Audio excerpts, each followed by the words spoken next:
welcome you back for what I'm really excited to deem a wonderful conversation when you have the courage to make a choice for your future, no matter if it's what everyone would do or what very few would do. It's exciting for young athletes. And with that in mind, let's go to Andrew Dutkanych, who's in Indianapolis, who is a Vanderbilt commit, who was a perfect game All-American, and a wonderful journey that he has had to this point, and it's going to get more interesting. Andrew, thanks for spending time with us. Yep, for sure. Really recent announcement was you deciding to withdraw from the draft. Many mocks had you in the first round, and deservedly so with what you've accomplished, and attend Vanderbilt, commit to Vanderbilt. I'd love to know the why, especially understanding what a deep thinker you are and how close your family was in this decision. Please guide us to the why of this. Yeah, it just really didn't matter what circumstances were going to come up. I mean, I was just so dead set on going to Vanderbilt that there was really no reason to wait for the draft and to see what it had to offer, because I knew I was going to Vanderbilt, and it kind of takes the stress off of my shoulders, and it also gives the pro team some clarity when they're making their mock draft. So it just kind of makes takes the weight off my shoulder, and lets me work out peacefully this summer. That's a wonderful answer. Help us understand why it was so clear to you as we look through your eyes and you see Vanderbilt in a certain way and head coach Tim Corbin. Why was it so clear to you? Help us understand. Yeah, I think I just really value playing meaningful baseball. I want to feel like I'm playing for the College World Series, trying to win Omaha, and playing on TV and in the SEC with all that competition and the coaching. And I just think it'd just be really fun. And it'd be a really cool opportunity. In our conversations, we've talked, you and I, a lot about Walker Buehler. Interesting that he took the same path. He's a guy you look at. I'm not saying you gave Walker Buehler a call after his start for the Dodgers, but did you reflect on his journey at all? He is one of the guys you look up to. As you see what he did it play at all into what you're doing? Yeah, it's all of them. I mean, it's Buehler, it's Jack Leiter, it's Kumar Rocker, it's Carter Holton, who was an All-American this year. His freshman year, he turned down the draft last year too, in the same way. Seeing what all those guys do, making the same decision, takes out a lot of, if any, anxiety about the decision, for sure. Mid-90s arm last summer. You worked hard. You're a unique lifter as you lift heavy a lot throughout the winter. You've even told me you don't mind being fatigued when you pitch because you feel that elasticness and you're more in control of your body. All that being said, and I've loved learning that from you, at Brebeuf Jesuit this spring, what were some of the highlights for you? Where did you grow the most as a pitcher this spring in high school baseball? That's a great question.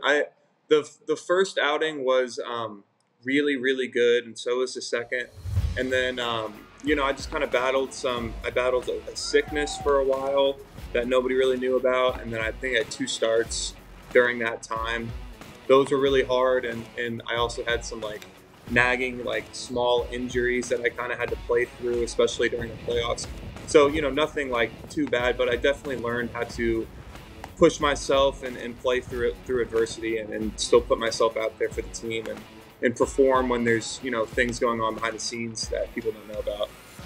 We saw you at an event in 2018, and you weighed about $165 back then, and you threw 82. It's 2022 now, and you throw, 15 miles an hour harder than that. Why? I mean, for 2 years there, I was working, exclusively pretty much with Greg Vogt at PRP, and he was great. That was mostly just trying to get mature and putting on weight and getting stronger. And then the last 2 years, I've shifted, still at PRP, but to Anthony Gomez, who's just incredible and so passionate about what he does. And he's really, really smart. Both of them are. And just being under their guidance for 4 years, I've gotten a lot bigger, gotten a lot stronger. My body moves the right way. I've just improved in a lot of ways. I've had a lot of really, really good guidance along the way. Your mom is Caroline. We've enjoyed getting to know her, and your dad, Andrew. I know at one point your dad shared with me, and then you followed up about a conversation he had with you many, many years ago when you were leaving Little League, basically. And he made it very clear for you how knowing yourself was the most important thing and how much work it would take. For our viewers that have never heard that story, take us back to that car ride after a Little League game with your dad, Andrew. Yeah, I think, hopefully I remember it correctly, but there was 2 or 3 guys in my Little League who were pretty similar in skill, as me. And my dad was kind of explaining to me, look, you're a top 3 guy in this Little League, but there's 8 Little Leagues in our district, and there's 30 districts in the state, and there's 50 states. So if you really want to be serious about playing in the major leagues, you have to realize how like big of a scale that you're trying to play on, because you have to be the best player in your little league and your district and your state. If you want to play that far, like there's just a lot of people out there that you have to outwork. That had to sit with you then. Yeah, no, it definitely did, because I was so young, I never thought about it like that. You're only aware of your surroundings, but I was like, wow, there's like probably thousands of little leagues out there with they all have their best player, and then there's all these different age groups I have to compete against too. So it's like, I might be like, okay, I'm better than this player this year, I'm the best player in the little league this year, and but there's somebody else out there. There's so many people out there, and they're working harder to beat the person next to them, and you're always competing, no matter where you are, to be better. Amazing, man. I love reconnecting with you. Go get him at Vanderbilt. We're excited to see what happens over the next couple of years. Thank you.